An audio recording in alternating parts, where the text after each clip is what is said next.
I'm Barry Brill, Chairman of the New Zealand Climate Science Coalition. In just a few weeks, on the 1st of July this year, the New Zealand Government intends to introduce the first national legislated emissions trading scheme seen anywhere in the world. An emissions trading scheme known simply as ETS, which is heavily opposed by the business communities and the farming communities throughout this country. They've called on the government to postpone the bill, postpone the operation of the scheme until such time as the trading partners around the world catch up. Now, how did we get to this situation? In December last year, a bill was rushed through the New Zealand Parliament in order to be ready in time for a climate conference to be held in Copenhagen. It was believed that that conference may well be the lead up to a major international treaty. And as part of that whole scene, the Australian government proposed to introduce an ETS, and we proposed to harmonise with the Australian ETS. And then further, the government of the United States of America proposes to introduce an ETS. And it was believed that after that, then many other countries around the world would also fall into place. Now, all that didn't happen. Copenhagen conference was a failure. The Australian politicians rejected their ETS twice. The United States senators have still sitting on their ETS, and it probably won't be seen for many a long year. So that leaves us then sitting alone as world leaders in this area of trading carbon credits. And that's important. It's politically important. The previous New Zealand government, under Helen Clark, was keen to be a world leader in the field of climate science.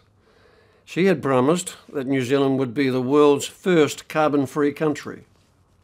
There was opposition to this, and John Key, then leader of the opposition, promised that if elected, he would not be a world leader, he would be a fast follower, that New Zealand would do its fair share in the field of climate science, but wouldn't try for a gold medal.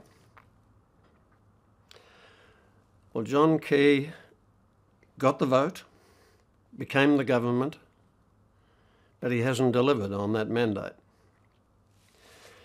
And now he really can't probably deliver on the mandate because New Zealand is already the world's leader in this field.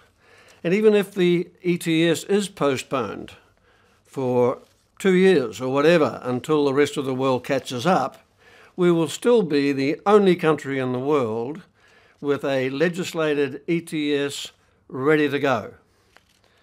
We'll be the only country in the world who's even contemplated an ETS which covers all sectors and covers all gases. We are one of the top 3 most ambitious countries in terms of our declared targets for carbon emissions by the year 2020. We're in the top 3. In terms of Kyoto obligations, we are one of only 2 countries outside of Europe who are fully compliant with Annex 1 obligations under the Kyoto Protocol. So we're world leaders. Beyond that, we aim to be world leaders in research on agricultural gases, a policy which has a lot of support, but it's just one more aspect of the fact that we are out in front. We are number 2 in the world in terms of renewable energy. So you'd wonder why we need to go further and not only have this ETS in place ready to go, but actually implement it right now, within the next few weeks. So what's in it for us if we do? Well, there isn't any upside.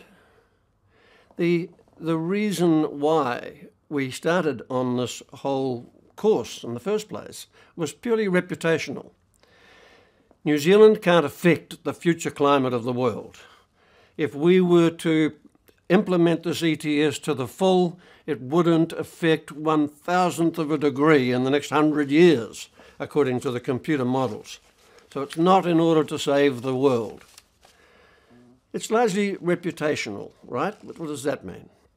Mr. Key told us before the election that we had to be concerned about a consumer backlash if we were seen as being laggards, not doing our bit. Well, we're doing our bit. We're doing more than our bit. So that can't be a reason for implementing the ETS on the 1st of July. That problem is in the past. So what's the downside? Well, the downside is pretty obvious. The downside is that we all start paying a levy on our petrol, on our diesel, on our electricity bills as from the 1st of July. The only people getting any benefit will be the government. They will get windfall profits and some increased revenue. But there's nothing in it for any of the people of New Zealand other than higher prices. And what will the higher prices bring? Higher interest rates from the Reserve Bank. And that will bring higher exchange rates, which affect our exporters and farmers at a time when we're trying to boost our export sector. So there's no upside, and there's plenty of downsides. And now there's one final downside. What if we were to implement this, property rights are created, how could we ever unscramble the egg? Well, it's going to be very difficult. And we may want to unscramble the egg because the science in this climate area is very uncertain. There are constant arguments and disputes and uncertainties. Every day we hear papers being published that say it's worse than we thought, or it's better than we thought, or it's not quite what we thought.